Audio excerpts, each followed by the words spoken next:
Hello, welcome to Alive on One, a miniatures-based podcast with a current focus on Marvel Crisis Protocol, Star Wars Shatterpoint, and maybe other games to come in the future. Today, we are recording a little holiday episode, wishlist episode. I just have myself today, and I also have Mike. Hello, everybody. Hi, Jian. How you doing? Good, man. Good. Just trying to relax for the holidays. Work is busy, but, want to just, take a quick sec to, put on a different hat today, and think about some little wishlisty, fun fan ideas we have for the game that we play. So we got a bunch of Marvel Crisis Protocol wishlist ideas that we just want to throw out there. None of these are super serious; they're just for fun, entertainment purposes. But I figured it'd be a fun little discussion we can have beyond the usual sweat talk that we have. Oh yeah, 100%. This is gonna be a good episode. Yeah. So let's see. Just to quickly move through Alive on One. Mike, did you have any Marvel Alive on One stories today? I honestly can't remember. Okay. I don't think I do. No. Okay. Since you're here, I will regale you the fact that I did have a Shatterpoint game recently, and I took the list with Ezra as my secondary. He took I want to say 6 damage, and he had a strain on him. So anything he did, God. he would have just died. Just died. Yeah. Yeah. But my opponent, who was a really, really cool guy. But what happened was that there were still so many tokens on him. He just assumed that he was already wounded. So he just kind of left him alone. And I didn't know what he was thinking at the time. And then after he went, we're on the third struggle. Ezra just activated and just won the tie on a point. Oh, that's awesome. Game. Yeah, he's a great model.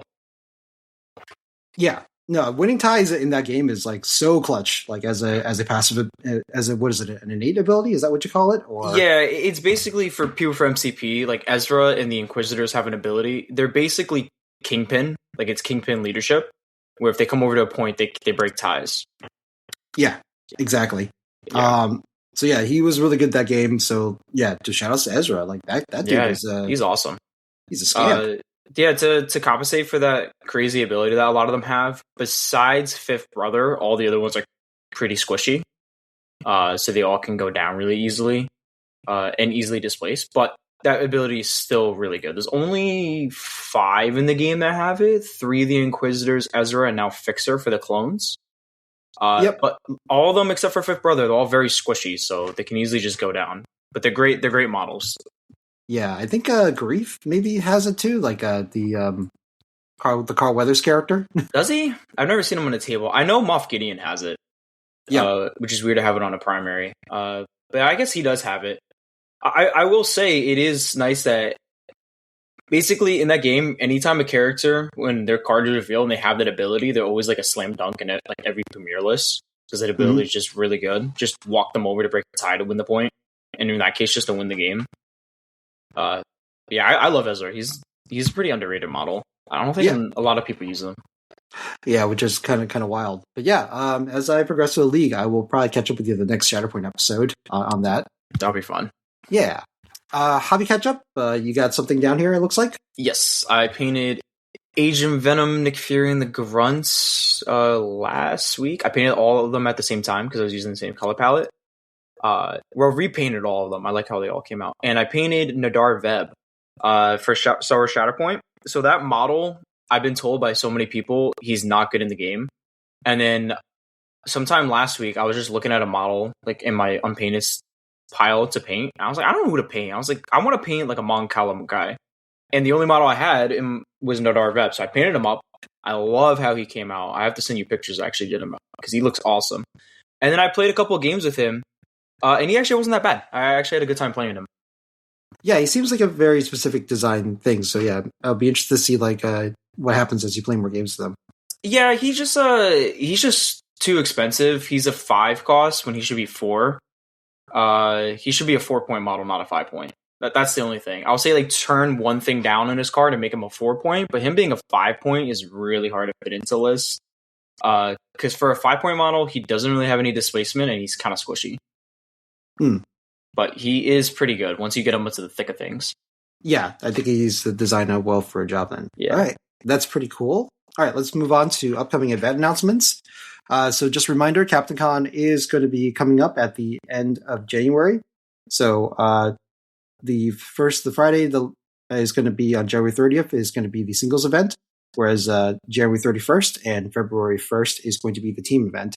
The Longshanks sign up is available now. Please sign up with your teams so we can get a good head count of like who's down to participate. I'm hoping that it should be a really good show out because like we are playing under the new rules. It's just the Highlander character rules, so everyone needs to have unique characters across your three teammates, but otherwise you can repeat your Tactics cards and Crisis cards. Captain Con is a really fun event. I've had a great time for the venue, the location. The parking is very spacious. Like there, you should have no problem finding that place to play. And it's a good environment to just play games like all night, even after the tournament's over. So I'll see people there. Next one, we do want to announce that we finally have a date for the Alive on One charity tournament.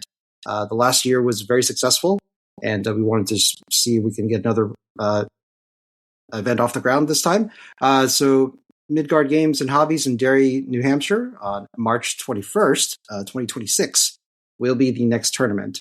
We should have the Longshanks list available. Signups are already happening, and it might fill up pretty quickly. There's 40 spots, Mike, and I think we already got at least 10 people signed up right now. Oh, what? I didn't even look at it yet. I gotta sign up then? I didn't even look at it. Okay. Yeah. So, listeners, be on the lookout for both of those Longshank links. Come for the team event at Captain Con. Also come for a great singles event for a great cause to be determined on March 21st at Midgard Games. So, that'll be it for upcoming announcements. Okay.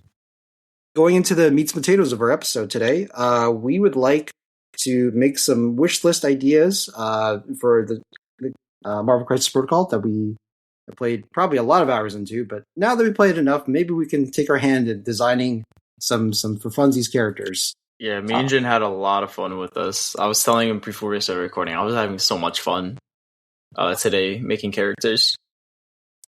Yeah, there's a template function that's in Jarvis that I always forget that's there. And I was like, oh, this is like really comprehensive. And like you can really make some very snazzy looking cards. So I guess we could kind of go back and forth on this. Spoiler. I was going to, before we do that, do you want to go, I guess, either you go fully and then I go? Because your list is kind of like they all align together, if that makes sense. Oh, like so like true. maybe it's just like you go first with everything and then I go with all my stuff. Where like mine is like very spread out. It's like different things, but yours is just one theme. That's true. Okay, sure. So why don't we go to my wish list first? So my wish list, we asked each other to prepare like 3 items, and I ended up just making a bunch of Black Order character revisions. Jin's like, I'm gonna fix Black Order, and I was like, okay, go for it. Yep. So yeah, the 3 characters we're going through today for just like these fan edits are Supergiant, Corvus Glaive, and Black Dwarf. So I've neatly prepared some cards that I will have Mike pull up so we can look at these together. Yeah, I have them up right now. Yeah. I also have to pull out the original cards too, so I can compare them. Yeah, sure.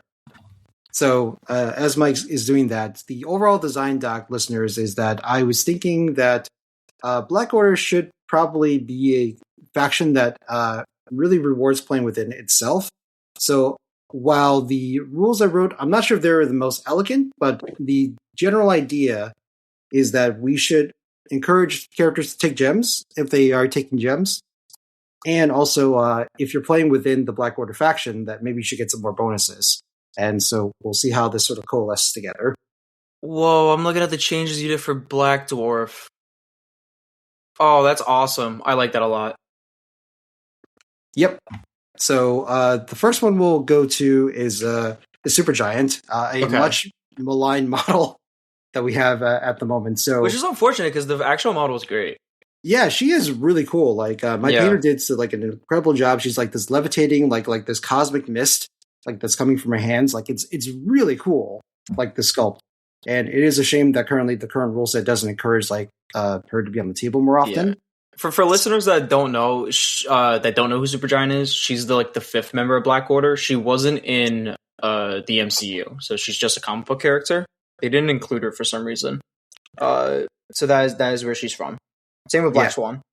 Yeah, so there's a bunch of things going on with the fact that she's like this sort of like semi like material matter like creature, because like that's where the ethereal comes from, where she like doesn't suffer much damage from any like physical damage or collisions, right? But also keeps her from holding this. But she's also like a crazy omni telepath where she is able to like just mind control like a lot of people, right? Yeah. After Ebony Maw, she's my second favorite Black Order member.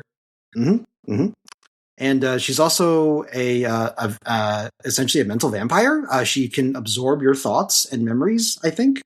That's another like lore part of her that isn't particularly explored as much. So there's a lot of stuff going on there. So for these revisions, I try to keep it within like the scope of like what AMG was originally doing with a lot of the characters, but we kind of like realized Supergiant was also in a period where like they were trying a lot of very interesting things at the time. So the first thing that you'll notice, Mike, is that I kept her stat block mostly the same on the healthy side, but I changed her movement to a medium, which has been highly requested, and I think it makes sense that the Black Order only has like 2 3-threat characters basically within faction, and if one's like a slow mover on a small base, like it's very limited like when you can put her on the board. So giving this will allow them to be more spread out maps, right? Which is something they really need to be able to do. Yeah, as we know, small base, medium, small base just should not be a thing. I mean, look at Crossbones, her. I guess Mysterio is the exception because he's actually has good stuff on his kit. Well, the thing about Crossbones and Mysterio is that they actually have like extra movement, right? So Crossbones can get aggressive, right, if he's attacked. And then Mysterio has the tricks and traps, right? So he can get some movement from that. Supergiant has nothing to help her move around outside of like a space gem or a cosmic portal from Thanos, right? Typically, if you were ever to see this character on the table, if you just throw her away medium, she's just for the next activation, she's just moving. Yeah, like a medium throw essentially like almost double staggers her. Like it's kind of wild.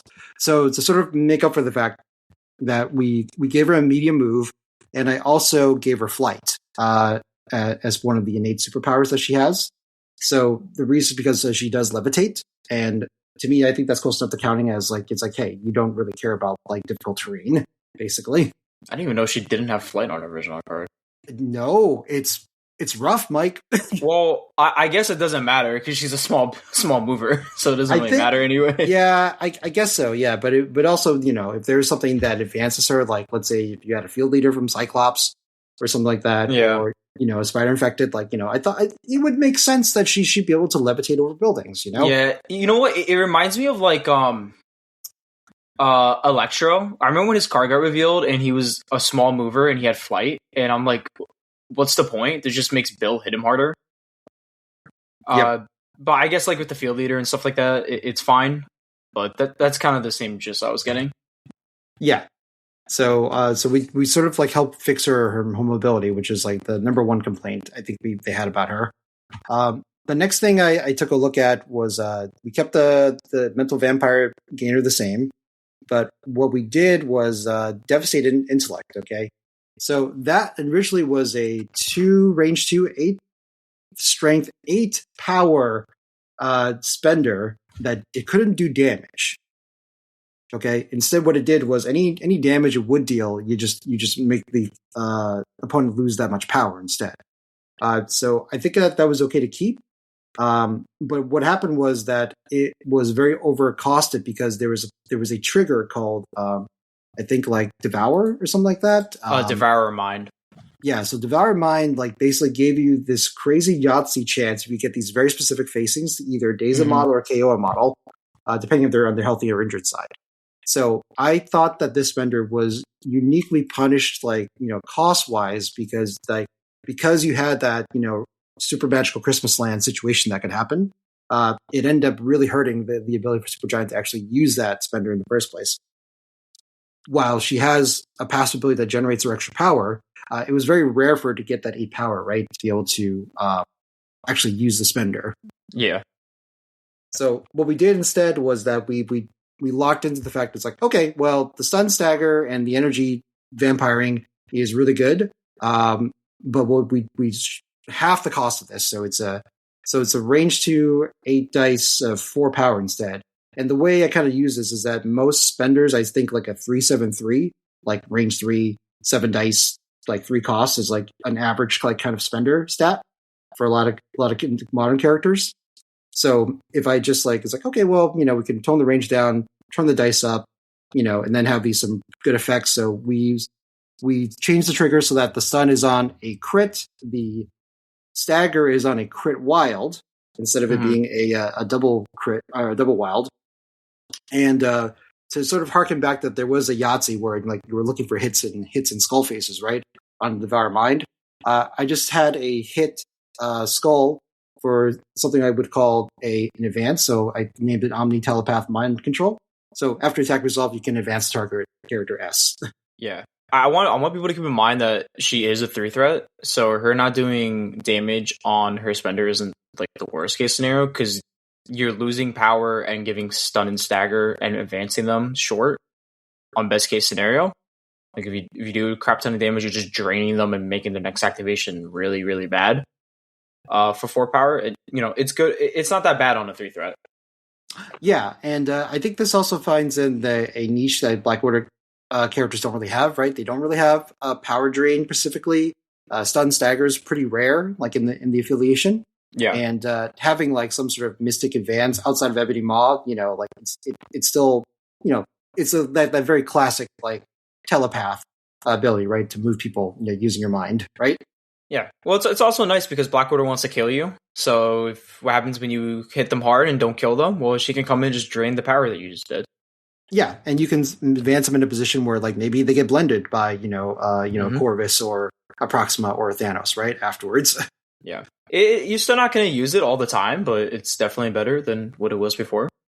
Yeah, it gives you an option, right? So if you want the displacement in the condition effects, like it's there, if you just want to drain their powers, so that like let's say you have like a Cosmic Ghost Rider that's nearby, it's like, well, I want to make sure this guy doesn't have the spender online. This could be a big deal, right, to try for.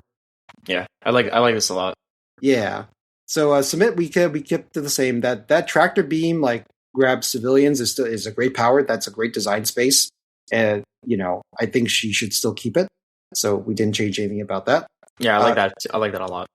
Supreme Control, yeah. So the wins definitely from the original card, like Submit and Supreme Control superpowers, they're incredible.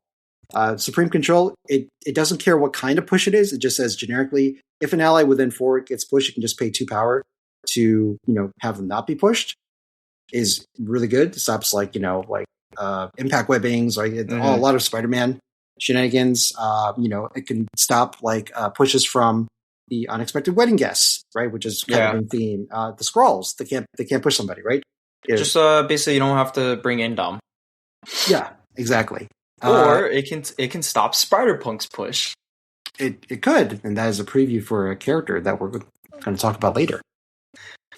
And let's see, we kept the theory the same. It's still a great balanced power where you don't take any physical or collision damage, or just like one rather, I should say.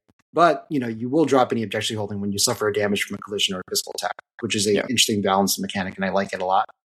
Ham has it like something very similar to that, and that's been fine so far. So Omnipathy, we kept the energy gain the same, but I just wanted to add additional thing that like it was weird she didn't have a helmet, considering that she is like a super telepath. So I just said that this character can't be moved by or can't be advanced by the effects of enemy mystic attacks or superpowers. Now, normally a helmet will stop pushes as well, but I decided that since you have Supreme Control already, you should just pay the power to stop the push, and that's fine because she can target herself. Yeah, I like that a lot. Just kind of same thing that Dipple has, right? Or Similar. Dipple can't be put by pushes. He can't be effects. Yep, he can't be pushed or advanced by mystic attacks or superpowers. But in this case, we just made it so that Emma can't move her, for instance. Yeah. I like her a lot more. It makes her want to get up into the fray more, since she's only going to be taking 1 at most from physical attacks or collisions. Gets her power online more with the crits, so she wouldn't be bad on like Wedding Party or like Mayor Fist maybe. And then her submit also makes her really good on civilians. I like her card a lot more. Yep. The only thing we changed on the backside was just to give her one more health. The way I was thinking is that Black Order could be very interesting to have more health on their backside. And the reason I'm thinking of this because like Deficit Cree from Thanos like gives you that more dice, right? When you're on your backside.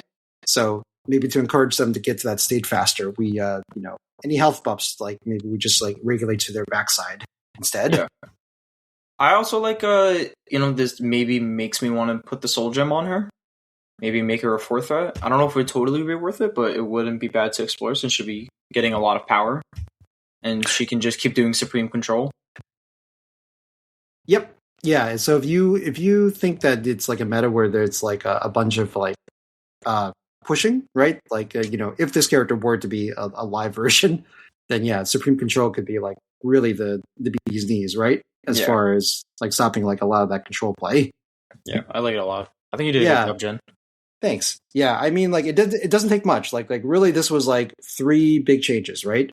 And then like like the media move and the flight was like just a quality of life stuff. But like I don't think Supergiant's far from being fixed. Like if AMG ever wants to like look at her and take their own spin like on this, I mean, them giving her media move will go a long way. Media move and flight, and flight, please. Yeah. And basically just like rejigger the spender, and I think she's like in a good spot like from there anyway. Yeah, I would love to play the model. Actually, I would love to have an excuse to paint the model because the model is really nice. Did you build her with a hood or without a hood? I did it without the hood because I figured that there's a lot of cool crest on the head that like you should try without the hood. Yeah, I kept her hood parts still though, like in my bit spin, but I mean, built her without the hood. There's always like a random Jedi or something you can always make right down the road. Yeah, exactly. Okay. So next one we got on the list is we got Corvus Glaive on the next tab over. So let me know when you got that pulled up. I got it. Oh, I didn't even look at the changes you did. That's a lot. Okay. Yeah, he was probably the most like. Well, no, I take it back. Actually, both him and Black Dwarf got like Black Dwarf definitely, but I definitely can tell a big change there. Yeah. So the stat block didn't change. I kept him 333 because he still has like the damage reduction, which is like really good. Mm-hmm. And I don't know like how to play with health because like the DR, we don't know what AMG thinks about like DR models as far as health buff. I know like Nick Fury got that really nice health buff right to a 7.6. Yeah, but he's not a DR model, so it's...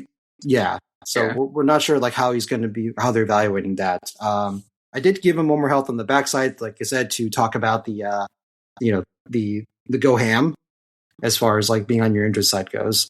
So the first big thing is that I combined the strike and the atom splitter attack into just one range 3 attack. This comes from my like thing of this, like these are earlier models that like, hey, they just had a generic strike builder. And I always thought that was kind of like meh as far as like flavor goes. Yeah, just like 4th thread Peter Parker. Yeah.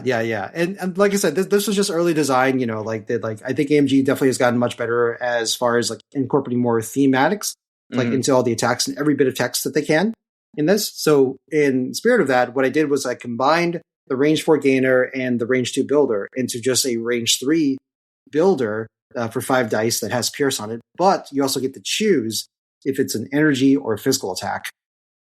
I like that a lot. That definitely, I mean, the different attack varieties definitely help out. And it's not just like a 4 dice energy attack. So now you get to pick. Yeah. I mean, we see how good these kind of attacks are on like Shang-Chi, Red Skull 3, like the 4th threat version. Just being able to APOC, choosing whichever one out of the choices that you have is just really good. Yeah. I think it just gives a lot of options, and like like Corvus Glaive is like this dude like messes people up like really bad. Well, also, you gave him if he picks energy, he has an energy pierce. Is there any other character that has an energy pierce? Killmonger does actually. Killmonger, okay. Well, that's good on Killmonger because I've been messed up by a couple times with Killmonger. But I mean, a pierce energy attack is really good against a lot of characters. Yeah, and the fact you can attack from range 3, like I don't know if that's like too push, man. Like, but I don't know. What's the range of Killmongers? It's only range 2, but I think it's fine considering the fact that you can make this guy 5 threats. So think about it like that.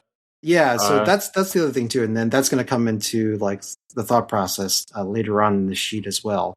So, so the next thing I changed was that condensing the two attacks together. The Death Blow did get a minor update. So instead of I believe the Wild Shield for the Flurry, I just returned it to a crit Wild trigger instead. So 2 offensive results, very similar to Medusa. I figured that considering like the health buffs are probably going to come into this game in the future, and maybe just like people just surviving a little longer, I think it's okay to like let go of the Shield Flurry logic, because I think that was probably something that they were just kind of afraid that would kind of get out of hand, at a time. Yeah, I like this a lot. Actually, yeah, he's really better. Okay, so typically with Corvus, did you give him? Can he still count blanks? Yeah, he can. Okay, so Corvus is a monster when you like Death Blow, and then you get the Flurry, and then you get to do his regular strike action. Now, his Death Blow, you still get to do the the regular strike that you had, but it's range 3, and it could be energy appears. This is awesome. Yep. So I mean, like I said, it's like we wanted to make him feel like a badass, right? But the action compression is something that I want to touch on later on. Glaive's Edge, we kept it on this front side. 3 cost, so that you only can count blanks for 3 power on this side. I will note that on the back side, I renamed this power. That is the weight of the star holding you down, because that's something he says to Hulk while he pinned him with his spear. So, and I changed it to just only 2 cost on the back side. So basically, I'm just ramping up like the offense power on the back side. Okay. All right, I like this a lot. That could be too much. So again, this is just for a funsy experiment, but like I said, I really would like, that desperation mode, like, they're cornered beast and they can really like go for it, on their injured side. Yeah. All right. So I have a new reactive superpower that I added, and I named it I Will Never Show Mercy for 2 power. So follow me along in this wording for this reactive power, okay? Okay, so after an attack from this character is resolved, if it has an infinity gem assigned to it, this character may use superpower. Place this character within 2 of its current position. This power can only be used once per turn. Okay, wait, hold on. Maybe this after the attack resolve. After an attack from this character resolve, if it has an infinity gem assigned to it, this character may use superpower. Place this character within 2. Okay, so this incentivizes you to take the infinity gem. I like this a lot. Yeah. So he can. Okay, so medium base, medium move does get you within range 3 of the midline. Yeah, because I do it all the time with Skull. So if you give him the gem, he can move round 1, attack somebody on the midline, and then place on the midline. Correct. Yes. Okay. I like that. It gives you a choice now if you want to keep him a 4 or 5 threat. I think just because of that superpower, you have to make him a 5 threat still. That is a really good freaking superpower. Yeah, so to incentivize you, so now that the reality gem and time gem, right, are a lot less of a big effect, right? Or they cost more or something like that. I figured that Black Order characters could be a way for you to showcase it's like, hey, you are really incentivized to take a gem. So like we're gonna reward you by giving you a new superpower because you have a gem attached to you, right? Yeah.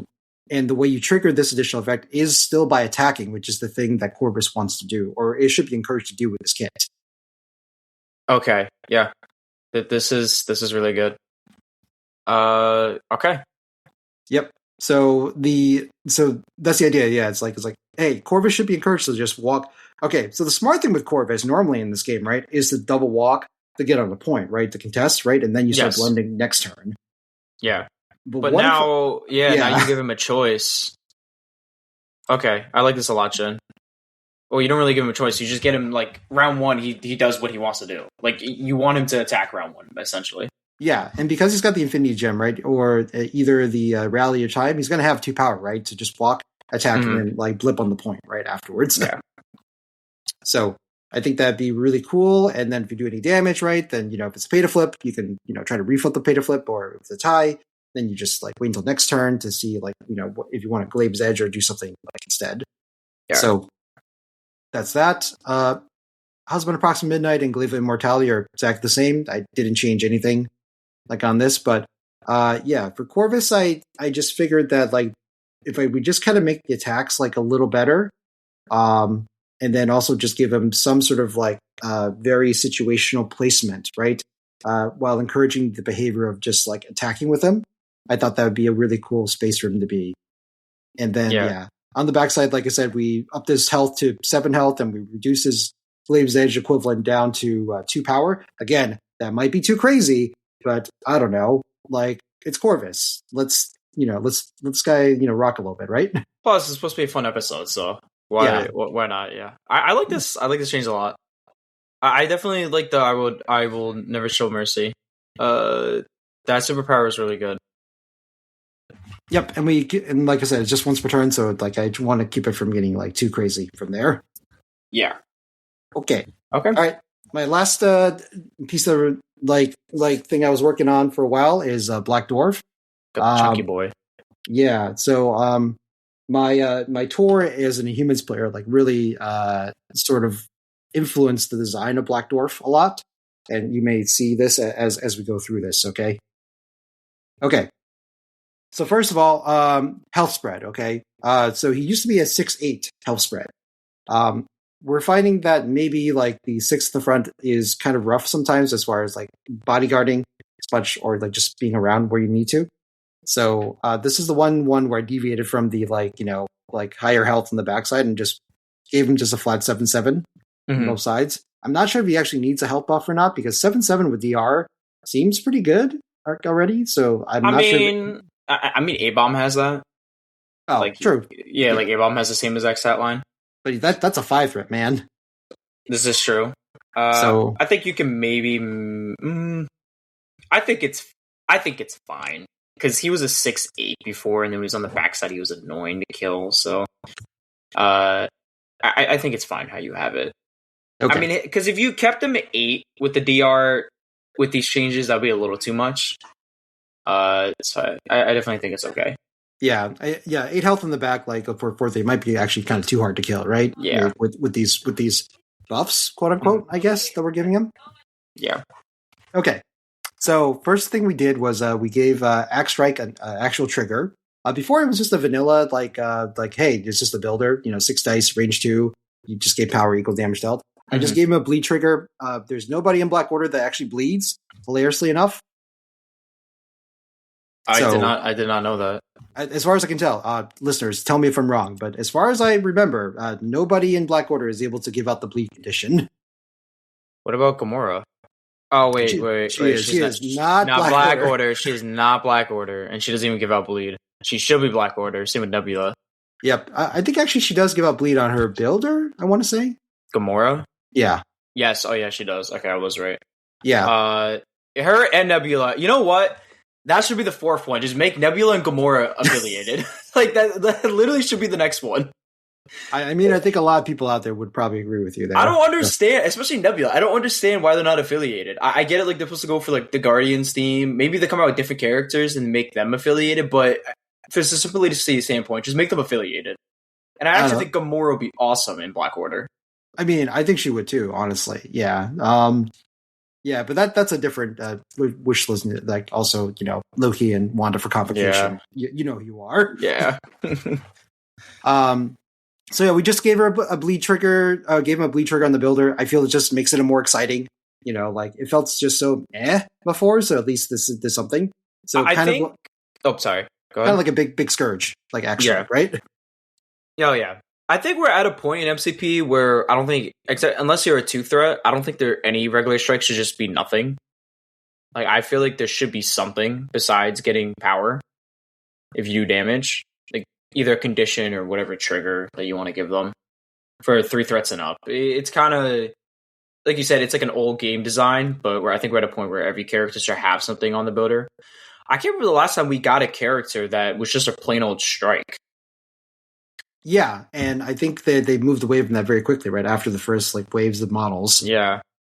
So I think Black Order felt like kind of like the last kind of wave with that very generic like strike language, you know?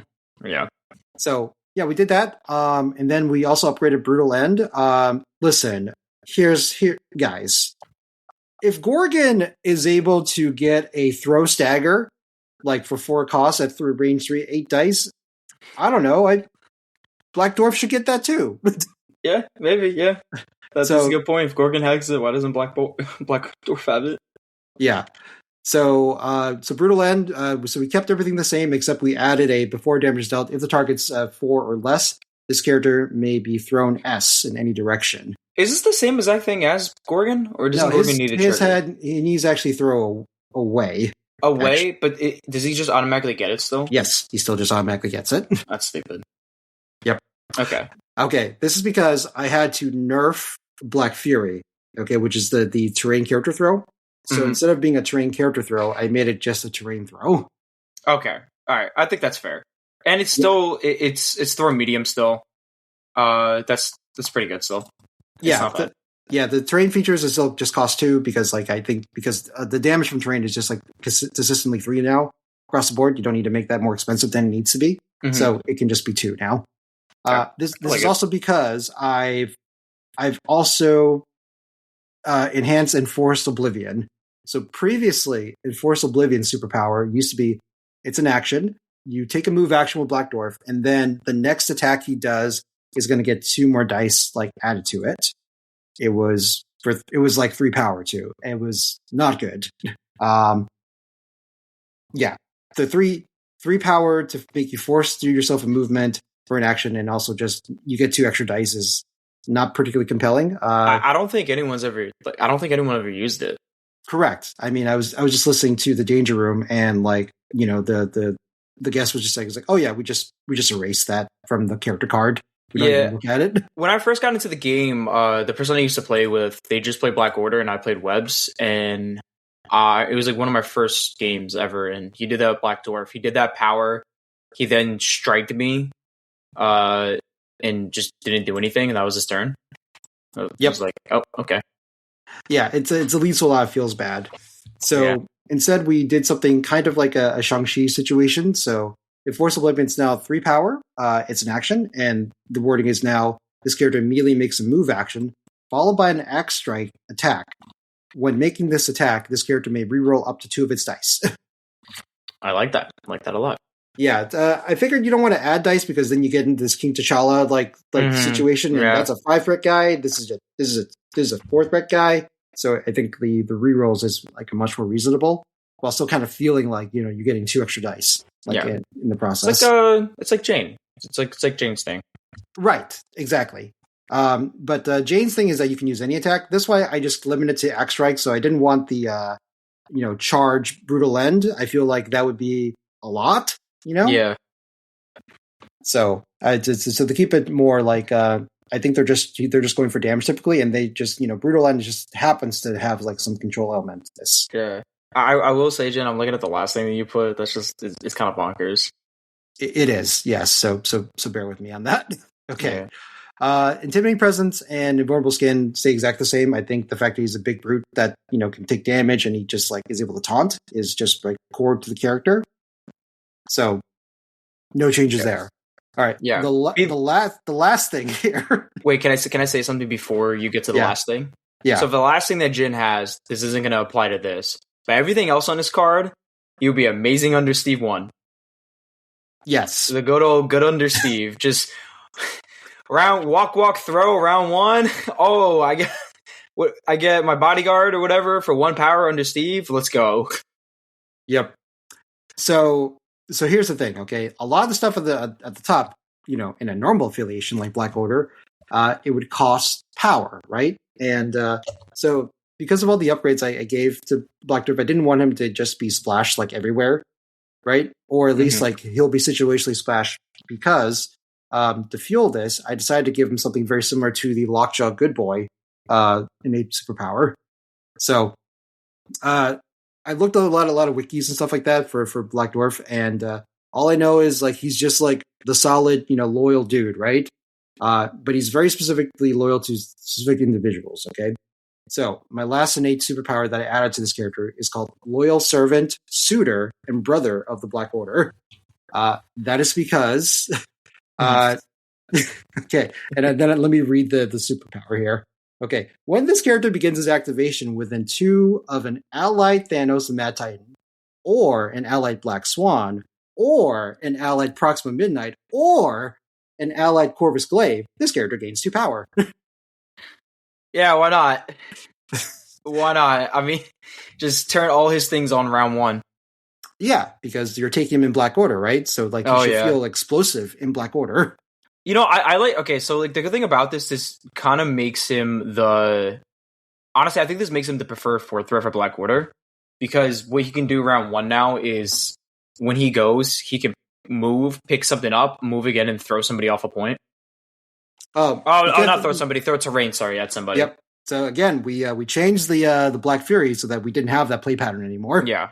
But I like this a lot. This is definitely good. Like, or you could just walk Enforce Oblivion and attack round 1. This is great. Yep. So yeah, you can't spend her round 1, but you can easily just walk and just go and charge someone, just get into the mix, right? Immediately. Yeah. It's also great for let's see. I think Black Swan, like you can just like do Black Assault. And he's able to just go in and like go where he's needed, right? As well, round 1, 2. So yeah, the thinking behind this is the fact that like in lore wise, right, he's very loyal to Thanos. He's also loyal to Proxima Midnight and Corvus. I didn't realize that he's the brother of Corvus, brother-in-law of Proxima Midnight, and my man's got a crush on Black Swan, I guess. I didn't know that he was the brother of Corvus. I did not know. Yeah, it's a very tight knit family, actually. Like the first 3 members, I guess, of the Black Order. So. Yeah, so I figured that would highlight, like, it's a lore win, right? But it also would encourage taking him with somebody, right? So, like, I feel like Black Dwarf wouldn't be invested in a fight unless there's these people, like, there, right? In the first place. I like superpowers like this a lot. I wish AMG would do more stuff like this. Like, characters focus or, like, affiliation focus. Like, the thing we saw on King Black Bolt with only being Inhumans, being able to remove a condition. I wish they did more of this. Yeah, I mean, Black Order already has this, right? Like, husband and wife, like, already calls out Proxima Midnight, right? And Corvus, like, being husband and wife, right? In the first place. Yeah, no, it's great, but they did it a lot on early characters, and then they let go of it. But I wish they would go back to a lot of it. Yeah, so this way, like, if you want to splash Black Dwarf, like, it would encourage you to splash at least one other, like, Black Order character, right? For him to get the most out of his kit. I like this a lot. Maybe you can get like Black Swan and Black Dwarf for like 8 costs, like them as like a core, like they just rock and roll together, or like maybe 9 costs with Black Swan. Yeah, or even just Proxima. Like Proxima is just a great utility 3, right? And then you get a bruiser like with it as well. Actually, I could see this because I like. Okay, so if I'm playing Miles 1 leadership, I actually like Proxima in Miles 1. I use her sometimes. I could see him as like another splash, just like for fun. Yeah, if you just need a giant like HP sponge, right? That can just walk somewhere and not die. Like Black Dwarf can absolutely fulfill that role, right? Yeah, I like that a lot. Yeah, so nothing too crazy, like backbreaking here, but just something that would make all 3 of these characters sort of work better in their faction. I guess Supergiant's more splashable, but I think she's still going to be like pretty limited utility, but then just more well-rounded, being just like one of your 3s, right? So let me ask you, Jian, why'd you choose these 3 characters and not like Thanos or like Black Swan?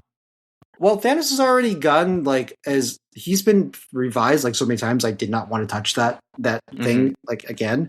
And then I think Ebony Maw is actually in like a great spot as well. Just like maybe you just need to rethink about like whether or not the terrain throw still costs the amount, but otherwise, like I think like his stats and attacks are incredible.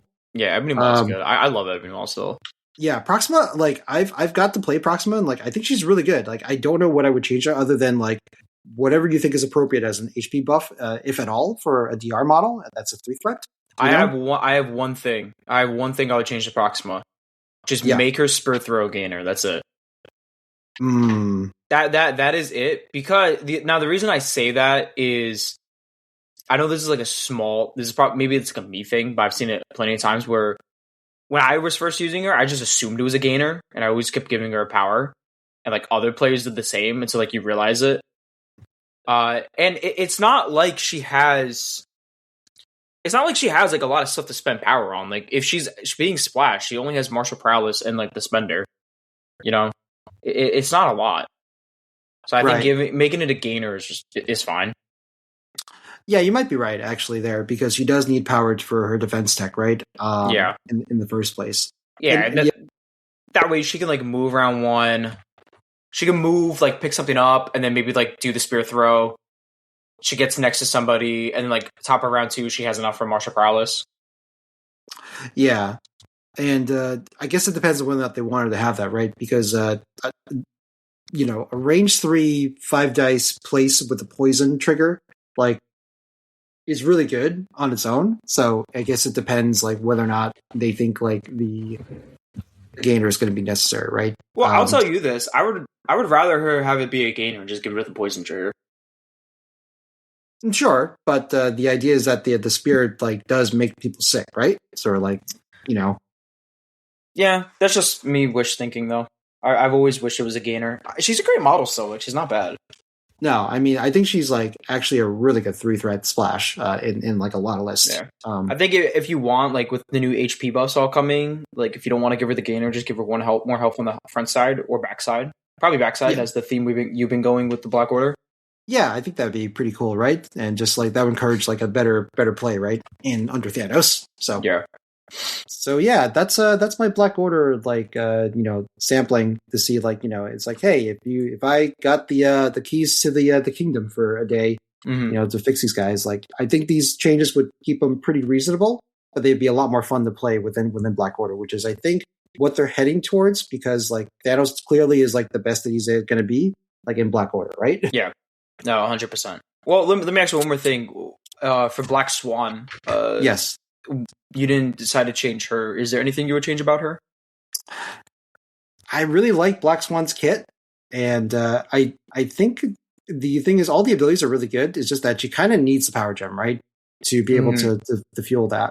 Yeah. So because she's sort of designed with that, I don't know what I would change because I really like the nullification of the wilds. You know, like I think the attacks are really good. The fact that, you know, she's got a spender that can throw any size, like that's dope. You know. Well, let me tell you this. I've played against Pedro has used her in Shield for fun. Yep. And I've played against her and I've seen him play with her. And I encourage people to go try her. She's not that bad. She's actually good. She is honestly dice dependent, but I mean, a lot of characters are. She has a lot of good triggers on her attacks. She has a wild push on her strike. She has a pierce and Gazan Incinerate on the I-beam. She has a cool follow-up and a wild on for a throw on her spender. She has a charge. She's actually pretty fun under Goblin with the telepathic suggestion. And Midnight Field is pretty good. So she's actually not that bad. I like her a lot. Midnight Field also just laughs at Gambit, by the way. So, like, yes. if Gambit's giving you a hard time, you know, Black Swan can help you there. Yeah, if you're getting annoyed at Gambit, like I'm getting annoyed at Gambit, but I can't really be annoyed at Gambit. He's so bad for a long time, so it's fine that he's good now. But if your meta is like Gambit everywhere, you just want to mess with Gambit, just put Black Swan in your list. Yeah. So. Yeah, the other characters, like I don't know what I would fix. Like Cosmic has already gone through his iteration. You know, Ebony Maw has been like fixed to be in a good spot. Mm-hmm. So yeah, I think these are the last remaining outliers, really. So anything else would just be like me trying to fix something that I don't think really has a problem. So these three, I think, are like inherently like because of like the gem nerfs or because of just initial design decisions. I just think that they need a lot of quality of life changes. Or just like a slightly rejiggering of their roles and more focus on what they do. Yeah. I think to round off Black Order, the only other thing that I would say they can get is just more members. I mean, you can put like Gamora and Nebula, and then also I'm drawing a blank. What was his name? It was like It's like Thanos' son or something. I forgot what his name was. Yeah, no, I keep hearing about that guy, but yeah, I never really got researched like who he was, unfortunately. Hold on, I want to look it up real quick. Thanos' son. Whoever Thanos' son is, you can put in Thane. Thane. Yes. Like he could be like a next guy that you come out with for like Black Order. You just give them some more members. Yep. But like the easiest thing is just like Nebula and Gamora. That will add a lot of life to them. It gives them a 2-threat, gives them a 4-threat long mover. And Gamora wants to kill stuff. And then you give them Thane. And I think Black Order would be in a really good spot. Yeah, I think there's definitely a lot of people that probably have like wish list like the same thing for roster expansion. So yeah, I mean, I guess we'll see. Yeah. All right, cool. I guess should we move on to my wish list? Yeah. So what do you want to talk about first, Mike? All right, I'm gonna save my favorite for last, which you already know what it is. Yep. First, I'll go easiest first. I want the Illuminati. I've always said since I started playing this game. When I started playing this game, there was 3 things I want. I want a Spider-Verse leadership. I want Shang-Chi in the game. Believe it or not, I've said that before he came out in the game, like years ago. And I want Illuminati. The second Illuminati comes out, I am playing that affiliation and going to figure them out. You have all the members except for Mr. Fantastic. And I think once Mr. Fantastic comes out, I don't know what, it won't be on his card, but maybe just throw in a leadership tactics card as an Illuminati. I want the Illuminati so bad. I think it would be a lot of fun. You have Professor X, Iron Man, Doctor Strange, Namor. It's just a bunch of Leto a-holes that are sitting around a table and they're like, we're the shit. And I want the Illuminati. That's like my wish list affiliation.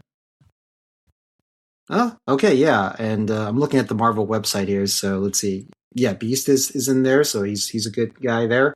You said Beast? Yeah. Beast is a member. What? He is? I didn't know he was a part of the Illuminati. No way. So is Iron Man, so you can have all 3 versions of Iron Man like be in there. It's like gives you like a variable threats needed. Yeah. Oh, okay. I see what you're thinking. It's Beast now, but the original Illuminati was Professor X. Got it. Okay. So what I would want is, I guess if you're gonna pick a model, I wouldn't want every like version of Iron Man or something like that. Just pick one. So you have Professor X, Mr. Fantastic, if they ever come out with him. You have Namor. For Black Panther, I would probably choose. I want to be a little different. I would want Chosen Abbas, I think. And then for Iron Man, you can do, I guess, the 4-threat Iron Man. Doctor Strange, just do the regular Doctor Strange. For Black Bolt, if regular Black Bolt doesn't get nerfed, do him. But if he does, I want King Black Bolt. I don't really know what the affiliation would do or anything. I just want Illuminati. Right. Like, that's it. I don't know. Make it work, AMG. I just want them. It's like, it'd be so much fun, man. I've actually toyed around the idea of just playing them, like, just as is, just unaffiliated, and just playing with all of them. So, question then. Okay. For a leadership chassis, then, do you think it's more thematic that there actually is a character that would just get a leadership, either a new version of them with a printed leadership, or a card, or would it just be a Spider-Verse situation? I would want it to be a convocation situation. You don't have to make the card not a part of their 5. You can make it a part of the 5, but I would want it to so any character can like be the leader. Okay, yeah, that was my next question. Like, if it's a card, like, do you want it to be like convocation in the sense that any of the Illuminati could be the leader, right? Yeah, like, any of them can be the leader. It makes most sense because they're all a bunch of a-hole leaders anyway. So, and then it's cool because they banish Hulk from Earth, so you can play around with that. But that is who I would want. Like, the former members have been like Namor and Professor X. I mean, you could do Beast now, I guess. That's fine. But I would want the original Illuminati. Now, yeah. Black Panther wasn't a part of the original Illuminati. He is now. But I would want like all of them. If you want to make it easy, you can do like it's 8 affiliate characters right off the bat. So if you would have to wait for Mr. Fantastic, but then you do Namor, you do a Black Panther, a Iron Man, a Doctor Strange, King Black Bolt, and then you can do Beast and Professor X, and then you have a whole Illuminati of 8 characters. Yeah, actually, it looks like a Medusa is also in the current roster as well. So I think another spot for her would be really cool too. Yeah, I guess you can. Yeah, you could do Medusa. Wait, is there something about Black Swan? What? Black Swan was a part. What? Sure, if Black Swan was a part of the Illuminati. No, she wasn't. They just called her. Okay, whatever. I mean, but there's already almost 10 affiliated characters, right? If you count former members from the current former member slots. I mean, there are a bunch of hard hitters, but like, I mean, that might be pretty cool, actually. I know, Jian, it would be so cool. It's just a bunch of a-hole leaders, man. They're like, oh, we're like the Illuminati, where they're gonna take care of Earth, basically. It would be a cool affiliation. So, did you have a pet leadership, or not, or just some sort of general concept of how they would play, ideally? I think so. So they're all expensive characters that they're going to be, right? They're most of them will be expensive characters. I would want them to do kind of like in a control leadership. I don't really know what, and the reason I say like a control leadership is because they're like the puppet masters, so they control a lot of like the shifting stuff in Marvel. So you can kind of do it like that a little bit. I would want their leadership only to affect Illuminati members, no splashes. I don't want no convocation situation or anything like that. Just the members get affected. Would it be good? I don't know. But that's what I would want. It's kind of like in a control. I would want, obviously they have to come up with a bunch of Team Taxes cards. I would want each character to have like their own Team Taxes card. I would want one where like Black Panther and Namor like have a feud or something, like some cool like thematic stuff. Dope. Yeah. So that is my first wish list. I really want the Illuminati. Please, AMG, make it happen. I mean, it's definitely like easier to slot in as far as like model wise. So if they once Namor was revealed last year, I was so excited. I was like, oh my god, all we need now is Mr. Fantastic, and then we'll be set. To be fair, I thought they would do Mr. Fantastic before Namor, but here we are with Namor instead. But Namor's okay, I guess. Yeah, he's all right. Okay, so next one, Convocation updates and new models. So a little backstory. Convocation was the second affiliation I've ever played, and the first affiliation I've ever won a small tournament with when I first got into the game, when I was very, very new. And in that tournament, I used Baron Mordo and Ancient One every game. And I thought they were the best characters in the game. And then as I've progressed over the years playing this game and playing higher competitive games, I realized they are kind of falling flat a little bit. And I would like them to get a little bit of an update and new members of Convocation. Because I don't like the current playstyle of Convocation right now, where it's just like 3 models and like splashes. It just does not excite me. Right. It's tough because like it's you have affiliation that has like 3 very well known support models, right? Because Wong, Baron Mordo, and Clea, they're some of your cheaper models, but they're all like they're sort of sidekick kind of characters. Mm-hmm. And you need like a Strange, right, to do a lot of the heavy lifting. Magic is like okay, but she's definitely like not as dice consistent in this affiliation, unless you switch to the reroll side of leadership, right? Yeah. I think if I was to do a rough change with Baron Mordo, I would want to make one of his 4 dice attacks 5. I don't think both of them need to be 4 dice. I probably maybe his bolts, the one gives out Hex. I think the push giving it 5 dice is a little too much because it's easier to get the wild. But I think if you make the bolts attack 5 dice, that's fine. And I would like it to be like you could pick between Mystic and Energy. And if that's too much, just tone the range down to 3 then. And I think that's really it. I can't really think of what else to do, Mordo. I think his superpower where he can't be pushed, like he pays 2 power, is pretty good because he's just fantastic. But I can also make a case of that, just give him aggressive. Yeah. Because he's always like angry all the time at Doctor Strange. Yeah, I guess like outside of like some health buffs, like I can't really think of much else they want to do. Like you can argue if the physical defense should be higher or lower. Now, I would say there's less of a case of that now since the collisions, right, are like a lot less dangerous for him. I think his health and his like is fine. I think make him 6 health on the back, and that's it. I actually think his health is fine. I don't think it needs to be up or anything. I think his defense is fine too. The 2-4-4. I think that's fine. His when another ally character within 3 is making an attack where he gets to add dice. I honestly would just want the part where he takes a wound away. I don't think that's necessary where he takes damage. Or if you want to keep it, make it like if your ally character rolled a skull, he takes a wound. Oh, yeah, I see. Like if there's a skull in the final dice pool, sure. Yeah, because there's a way around it. Like there's some ways you can reroll a skull. Like let's say he's like in shield or something, and then like you can get around it. Basically, he'll be an interesting splash. But I would do that. Take away that, like tweak that a little bit. His soul barb, which is an enemy character within 3 of this character with 1 or more following special conditions, and then choose one of these conditions. Each character within 2 gets it. I think that is fine, but I would want him to be able to give out conditions more reliably then. Like maybe make his staff of the living tribunal.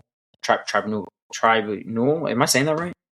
Staff of the living tribunal. Yeah, that guy, that moral god. Make it like I don't know, like maybe a skull trigger where he gives out like slow. That way, he's giving out a condition on each attack. Like each attack gives out a type of condition that applies to his superpower. Would you rather it give a slow instead of doing the push? If you want to make a balance, yeah, sure. That's fine. But I would want it because like the slow never comes out, and then the poison and incinerate only come out on the spender. But he's not really ever doing a spender because he wants to save his power. Yeah, to add dice all the time. I always think that also like a 4 dice builder is kind of a rough like thing to ask for. So yeah, I would even consider making the staff like both the bolts and staff just be gainers, you know, or and then make it both of them 5 dice.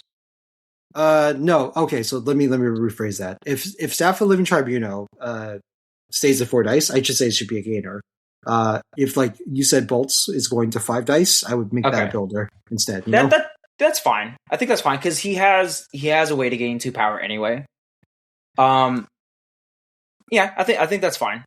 A lot of times when I was playing him, if there was like a back extract to pick up, I would move with him round 1. Like let's say it's a scroll, like I would move, pick up, and if he doesn't get pushed, I would, depending on the game state, I'll do his master and gain 2 power, so he has 3 to start next round. So I think that's fine if you make them both gainers. Yep.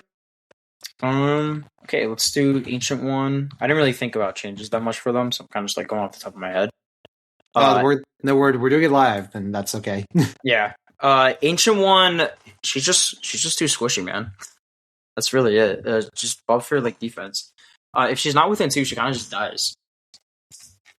Yeah, I mean the mist. What is it? Not the mist. The wands of Batum, I think, like definitely help that, right? Because you're supposed to push them into martial arts range because you're doing it during the target step, right?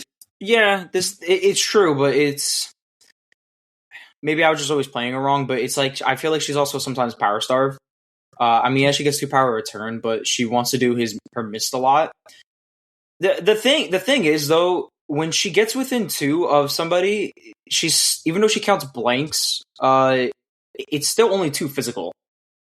So it's not that crazy still. Maybe you make her thing like 3-3-5, like buff up her physical defense. Yeah, I think 3-3-5 would go a long way, and if you really want to hammer that home, you could potentially make Winds of Watum.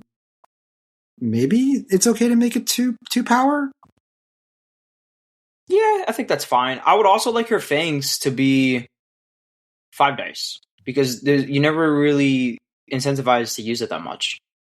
Yeah, range 3 for 4 dice is pretty rough. I Yeah, have to it's just like say. it's just like an early character design, and I would like that to be 5 dice. You could keep it range 3, but now it makes me like decide maybe like I want to do just sit back and like do 2 mystic attacks into you. Yeah, Her spender is awesome. I wouldn't change anything. I love her spender. yeah, this is Uh, definitely one of the best spenders I think in the game at her yeah, threat level. So I would say no notes there. yeah, her spender is great. Let me look on the backside. She stays. I think on the backside, since we're doing a bunch of health buffs, I think I would like her to get 1 more health either on the front or backside. Obviously the Hmm. front side, but beggars can't be choosers, so you can make it the backside. Yeah, yeah. I think though with those defensive buffs though, it definitely will go a long way. And so Yeah, one or two health will. I don't know. That's I guess up to people's discretion, right? I That would also like her to. Um, it'd probably be too much. I'll say maybe have like Professor X's name. She always rolls Mystic when you're attacking her, unless you pay like 2 power. But I don't really know where you put that on her card. Her card already has a lot. no. I think that because you have the Winds of the Tomb and you also have the increased like dice like stuff. Like I think she is perfectly fine. You don't need another Yeah, reason for her to like use her Mystic defense. man. That's what the Yeah, Ironbound books is for, right? yeah, man. Honestly, I kind of want to play her now. I might have to put her on the table this week. I love how I painted my Ancient One. So I painted her almost 3 years ago, and I've been repainting a lot of my old models. But she's one that I'm not going to even repaint because I think I did an amazing job that will still hold up to like how I would paint today. That's also another incentivized. I love how I painted my Barbarian Mortal and Ancient One. So I like them to be updated. That paint bias, man. Like, hey, if they Yeah, look good, they look good, right? yeah, I know, right? But I think she's a great model. I like the character a lot in the movies. I mean, this is the one from the movies. It's not the one from like the comics.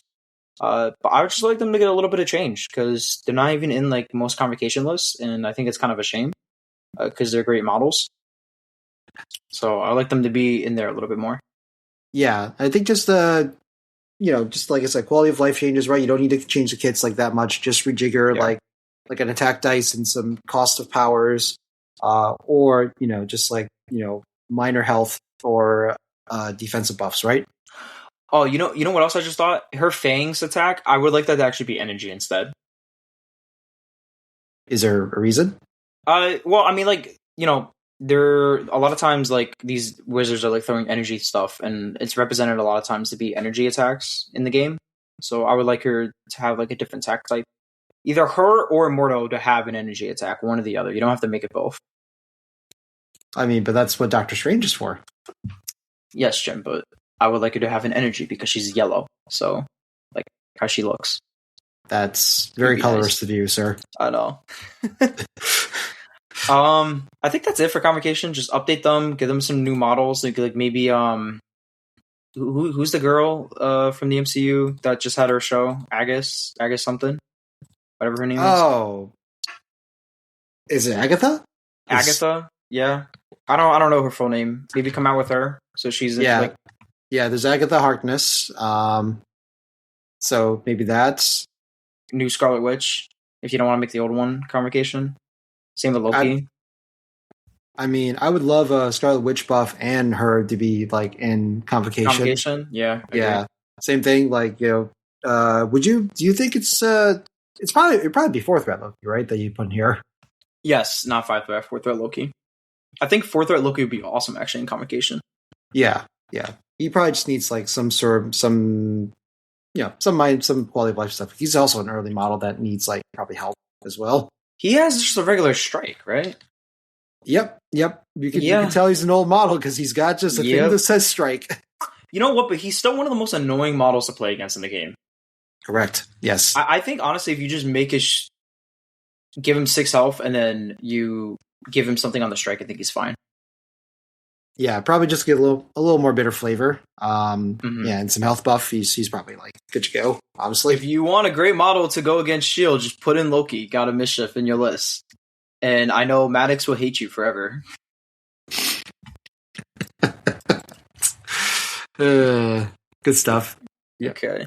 Yep. So yeah, Loki and Wanda for convocation, and then maybe Agatha Harkness if they ever get around to designing her. I guess. Yeah. Okay. I guess I'll go to my last one. My last wish that I was hoping this past release was going to have, but they didn't, is Spider-Punk and Penny Parker. I want them in the game so bad. I love Spider-Punk. He was my most requested Spider model before all these other ones. I wanted Spider-Punk more than Silk, more than Miguel, more than Spider-Ham, more than Noir. Now, I'm happy we got all these models. I love it. But I need Spider-Punk in my game. I have a proxy of Spider-Punk that I use for ASM sometimes. I just need Spider-Punk. So I, like Jian, I created a card for Spider-Punk. Not Penny Parker, but for Spider-Punk I did. This is crazy. When I first gave Jian the card, he was like, okay, let's tone this down a little bit because it was a little too much, which I kind of agree. It definitely was a little too much, so we toned it down a lot. So this is the third version of Spider-Punk. Yeah. Should I just go into it? Yeah. We've only created one for Punk, so before we do that, I guess, do you want to talk about what you want to do for Penny? Yeah, I didn't have time to create a card for Penny, but essentially I would like her to be either a 5 or 6 threat, because she's like one of the most powerful spider people.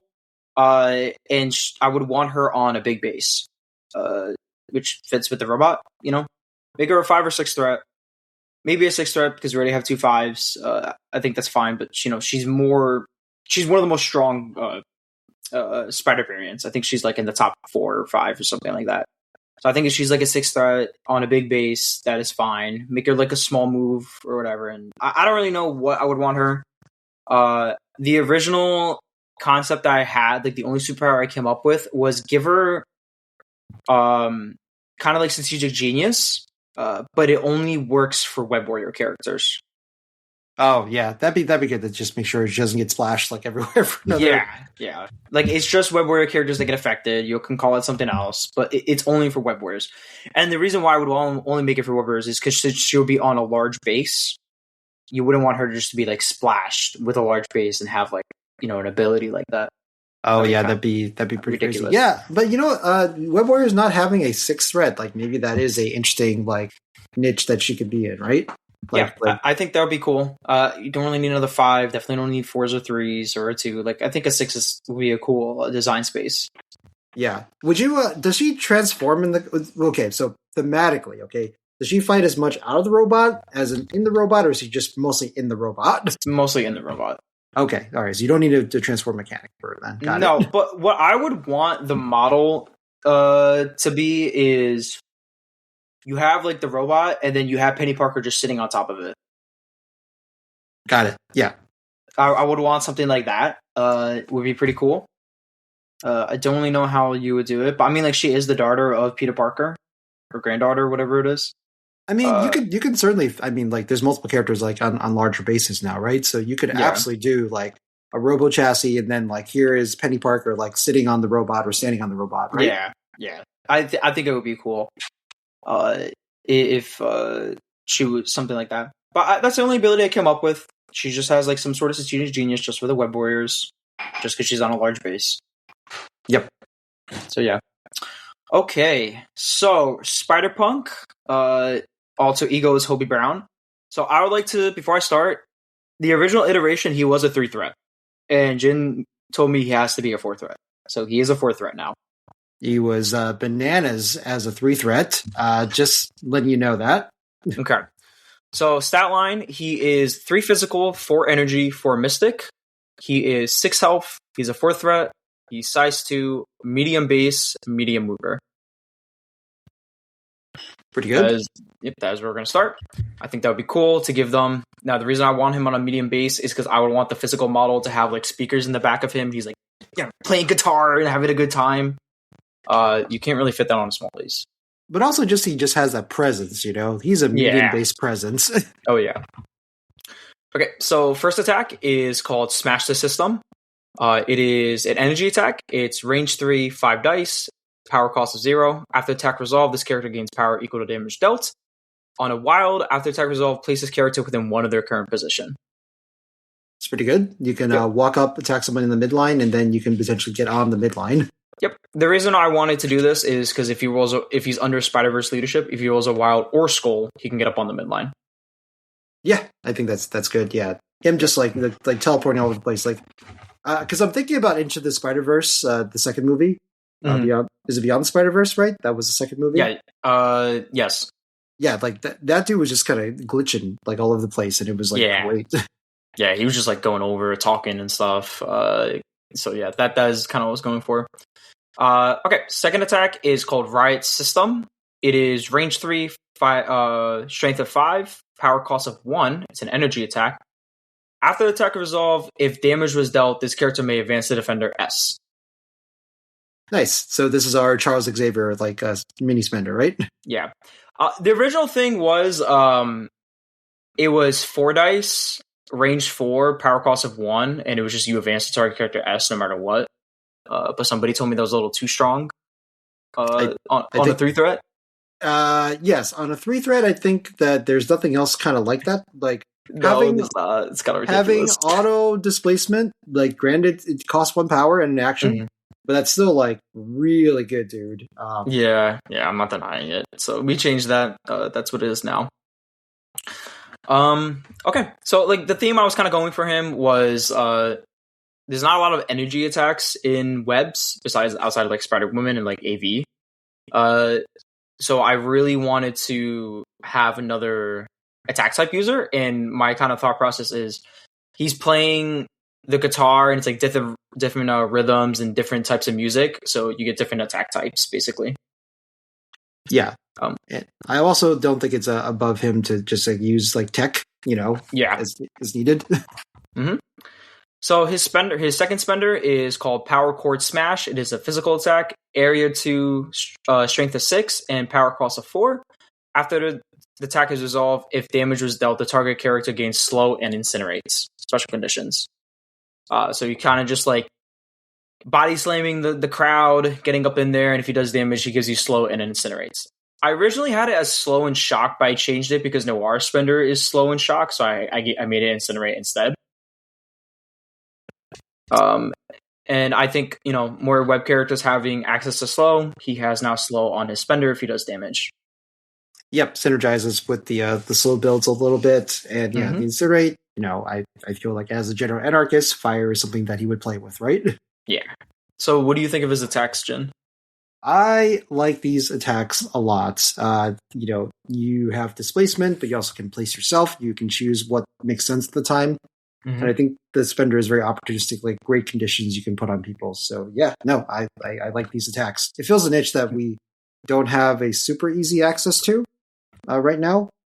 So it looks like it usually have to go into your 4th threats, right? So it depends on what he needs. Yep. So yeah, let's move on to superpowers because I'm interested to see your headspace on these. Okay. So the first one, I changed the name as we were recording. I made it a quote. So I hate the AM, I hate the PM, I hate labels. It is power cost of 3. Place this character within 2 of itself. After the place has been made, choose 1 enemy character within 2. The chosen character loses 1 power. This superpower can only be used once per turn. So he has a self-placement. It's not 3. I originally had it at 3, but then I remember he's supposed to be on a medium base, so he just made it range 2. And he's not a 5 threat, so he's a 4. But I think having a cool power drain mechanic will be a little bit different. And that is also why we made it 3 costs. Yeah, this could be really great because you could turn off like a taunt or like a bodyguard, right? At the right time, and that's really, really fun. And the fact he's on a medium move or medium base, the range 2 place does give him like a pretty good amount of distance too. Yeah, I like it a lot. He kind of can get around the board easily. Like, let's say he does that, and then he does a builder and rolls like a wild and a skull. He's placing twice within 1, and then if he does it again, a wild and a skull. So he can kind of, on the media base, get around the board easily. Yeah, I mean, just by attacking and using superpowers, like he's gonna, and especially under the Spider-Verse leadership, right? He's gonna be going all over the place. Yeah. Okay. So the next one is I was just cool the whole time. It is power cost of 3, so he is a little power starved, and he's really only getting power based off his builder. So he kind of lives by that builder. But the first one is for this reach: choose an enemy character of size 3 or less within 3. Push the chosen character away from this character small. The chosen character gains a slow special condition, and this superpower can only be used once per turn. So he's just like pushing them away and giving them slow. Yep. So this is just his. Is this just him just being really so cool that you have to run away. Yeah, exactly. His aura is just too strong for you that you can't really do anything. But I like it. Yeah, definitely. Like I think from this, it seems like Pete's probably gonna like him a lot. ASM. Yeah. Or like he'll be good like in any of the leaderships. I wanted to do something really different with him because he's so different from all the other spiders. So that's why he has an energy attack. That's why his push is away. Most of them is like pull towards you, so he's like getting away with giving slow. He does have his superpowers are a little bit expensive, but he's 6 health. He's pretty durable, which we'll get to, and he is a 4 threat. So he, if he takes damage, he can do all these powers. But based on the situation, and then he has a lot of different forms of displacement. Yeah, I think that makes a ton of sense so far. The kit. So that was the superpowers. You have some innates, right? As well. So first innate, I'll just go is just wall crawler. Spider-Man has wall crawler. Yep. And the second one is called Punk Reflexes. This character can reroll up to 2 defensive and dodge dice for physical and mystic attacks. Nice. So I decided to not do energy attacks. Him to have a little bit of vulnerability to energy. We did physical because all Spider-Man have physical, but the reason I chose Mystic is because he's so different from all the other spiders. I wanted to make it a little bit different, kind of represent that to make his different types of spider sense for Mystic instead of energy. Yeah, and so this definitely gives him a very interesting niche, right? Like where we kind of want Moon Knight to be, right? Where it's like, hey, here's a character that we can slot in that actually like is very like good under pressure against mystic attacks. Yeah, exactly. And like the thing with him is he's on a medium base too, so that's also a lot of things to go within his kit. That's why he doesn't have a long move, because that would be kind of stupid, and that's why his place is only 2, just to make it a little bit fair. But I think it's all very different superpowers. I don't think any characters have any superpowers like this in the game.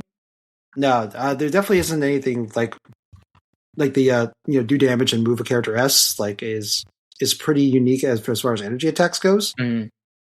So, yeah. But that is Spider-Punk, and he was originally just a 3 threat with basically all the same stuff.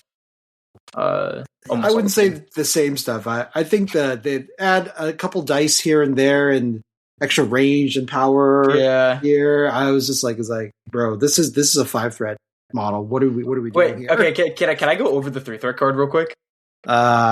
Just real quick. Okay, so the 3 threat version was a 3/3/4 for defense, 6 health still. Real quick on the actual version, he's 6/6 on both sides. So on the original version, it was a range 3 builder, 5 dice mystic, with the same type of ability. So he gets power and he places himself through 1 on a wild.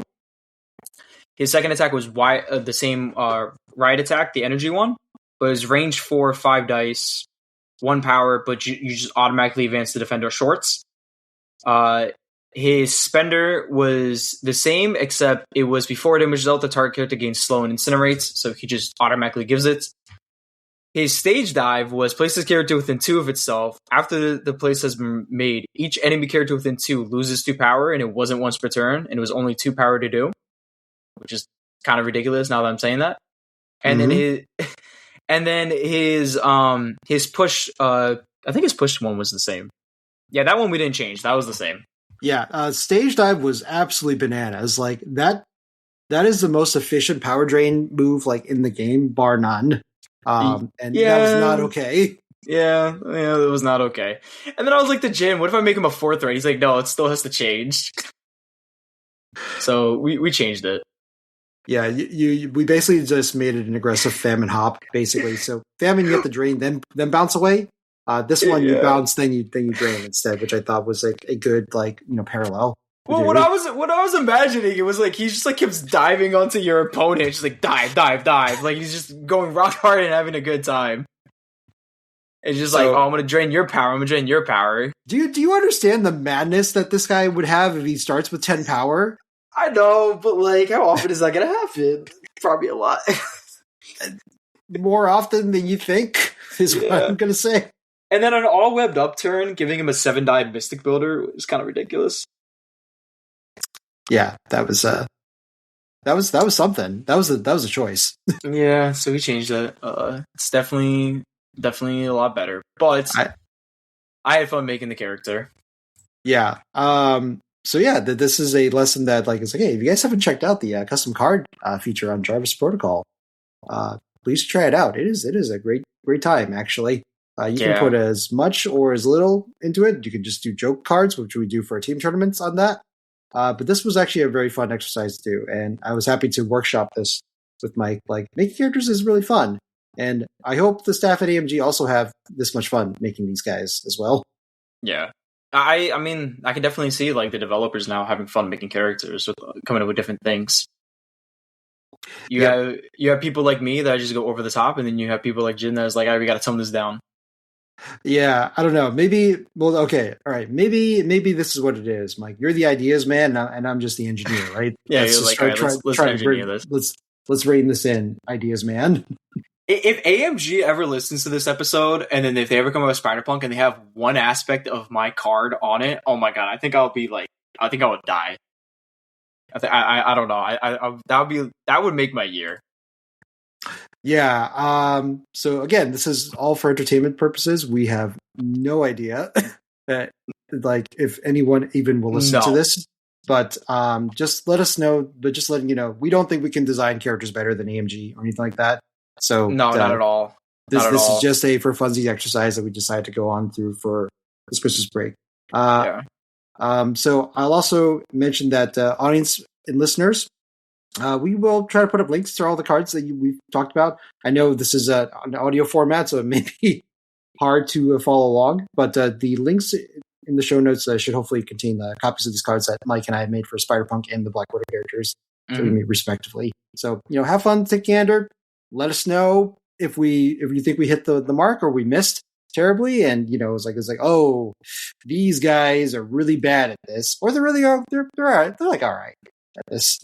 Yeah, please let us know. Let me know if Spider-Punk needs to be buffed. I'll happily buff him, or if he's just fine. Yep.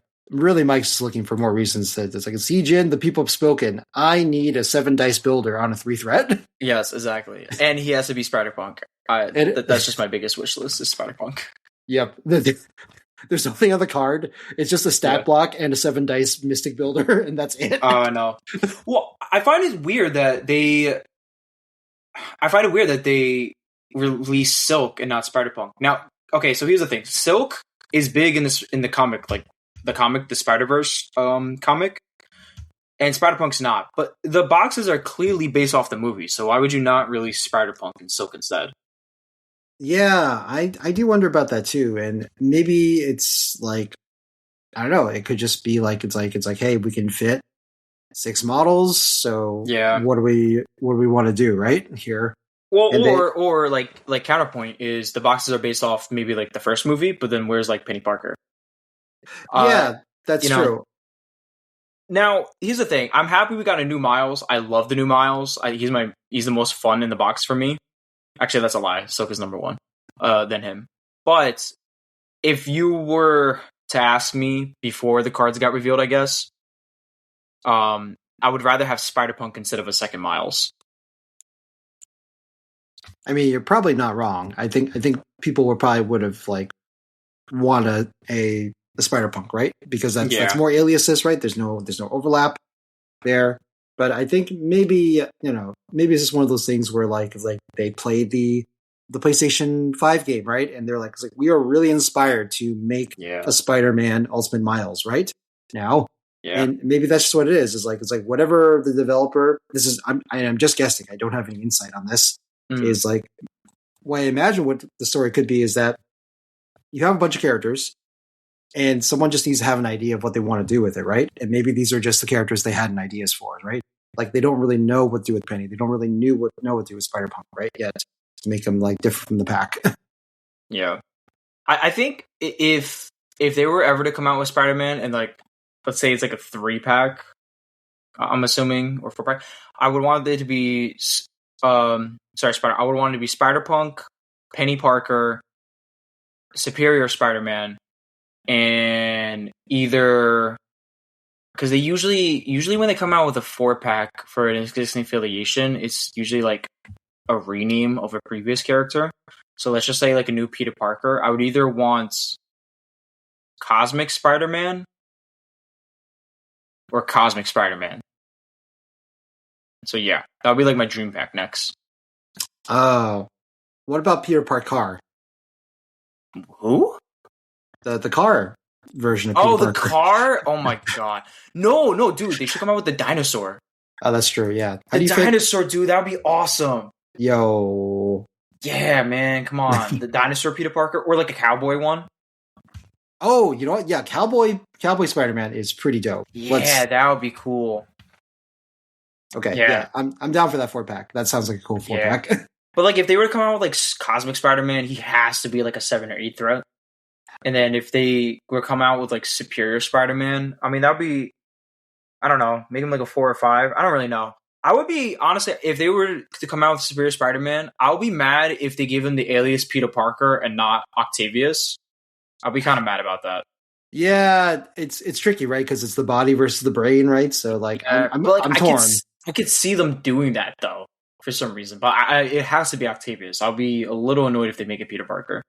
I agree. It should be Octavius because that's the real man behind the brains, right? Like, just like Psylocke, right? Like, I think it's what was it? It's Betty, right? That's in control of the body, even though that's not really Betty's body. I think in the Psylocke model. Yeah, that's true. So it's all cool stuff. Yeah. Oh man. Okay. Any other things you want to bring up, or you think we're good to wind this down? I'm surprised neither of us chose Buff Venom. I mean, I already made my case, all right, and I think that case was perfect, personally. It was. So you know, if someone wants to hit me up for ideas, let me know. But I've made my pitch for what I would do to fix Venom at the end of the day, and I don't think it's far away from being like a good model either. No, I would love him to just get ambushed on his builder. Yeah, or just even Pursuit. Like I'd be super okay with Pursuit, you know, and I will happily put, you know, for the sacrificial, like, you know, altar, say web snares once a turn, and that's it. Yeah, I'm fine with it. So like I'm at a point with Gwen where I'm fine if you make Gwen's ability once per turn, but you make her more durable. Yeah, exactly. Like the thing is, like, yeah, I guess she didn't really get Spider Sense until she got her the Gwenum suit, right? Yeah, it's I don't know. It's just like so like those two abilities on Venom and Gwen are great, but Venom has mobility issues, and then I mean I love Gwen, that's my girl, but sometimes she just dies. Yeah, no, exactly. Yeah. So I would love her to get some type of durability, either Spider Sense. Honestly, just give her Spider Sense and make her thing once per turn, and I'm fine. Yeah. So yeah, here we are. Please, AMG, please buff our models. We will happily offer up these the sins to be corrected. Okay, but anyway, that's it, I guess. So just want to wish all our listeners a happy holidays. Obviously, the rest of the cast wish they could be here as well to wish everyone happy holidays. You know, hope you have some good times with your friends, families, and able to close out the year, like, you know, in a good spot. I know the world's crazy, but, you know, we do our best to, you know, be together in this time, share, you know, this fun little hobby together. And hopefully, you know, it'll help ease, you know, this crazy thing that we call life sometimes. Yeah. Yeah, I hope everyone has a great holidays. Everyone stay safe and make sure you have a good rest of the year. Yeah. So to sign off, you can find us on liveon1@gmail.com for any email questions. We have a Facebook. Please join our Discord as well. You know, there's always fun activities there. People are looking for games all the time, which is a nice, very chill crowd. Please leave a review on Apple or Spotify, wherever you listen to this podcast. And you also can check out our affiliate link below. And then finally, I guess we can close out. What do you want to Godspeed today, Mike? Godspeed, Black Order. Good night. Good night.